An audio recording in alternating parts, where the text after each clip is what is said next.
বাড়ি ভাড়া মাত্র ১,০০০ টাকা আর চিকিৎসার জন্য দেয়া হয় ৫০০। সরকারি শিক্ষকদের সাথে বেতন ভাতার বৈষম্যও ব্যাপক। আবার পরিবার ছেড়ে বহু দূরে চাকরি করলেও নেই বদলির সুযোগ। এমন দুরবস্থা দেশের বেসরকারি স্কুল, কলেজ ও মাদ্রাসার এমপিওভুক্ত প্রায় ৫.৫ লাখ শিক্ষকের।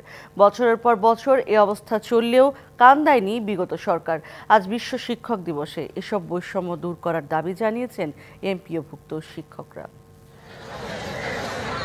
কেউ কেউ চাকরি করছেন বাড়ি থেকে শত শত কিলোমিটার দূরে।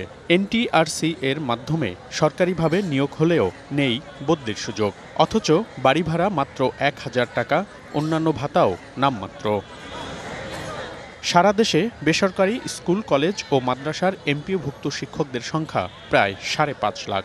দায়িত্ব সরকারি শিক্ষকদের চেয়ে কোনো অংশেই কম নয়।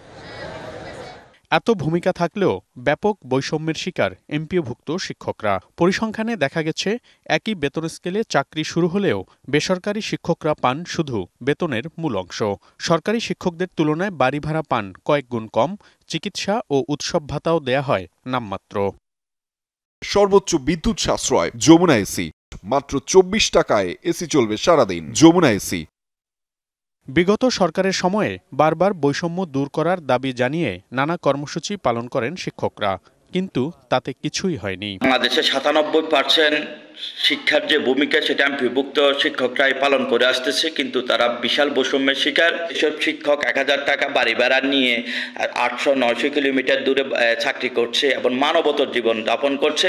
সরকার আশা করি এই বদলি থেকে শুরু করে আমাদের বাড়ি ভাড়া, চিকিৎসা ভাতা এগুলার একটা যৌক্তিক বৈষম্য দূর করে যৌক্তিক একটা জায়গায় নিয়ে আসবে এবং দ্রুত বদলি বাস্তবায়ন সহ জাতীয়করণের ঘোষণা দিবে।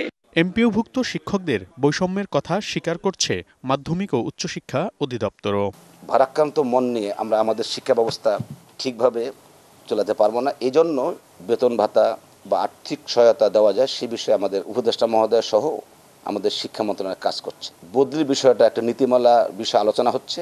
আমার বিশ্বাস যে এটা অদূর ভবিষ্যতে আমরা এটার সমাধান করতে পারবো। দ্রুতই বাড়বে বেতন ভাতা, তৈরি হবে বদলির সুযোগ আর জাতীয়করণ হবে সব শিক্ষা প্রতিষ্ঠান, এই প্রত্যাশা সারা দেশের এমপিওভুক্ত শিক্ষকদের। মনিরুল সোহাগ, ডিবিসি নিউজ, ঢাকা।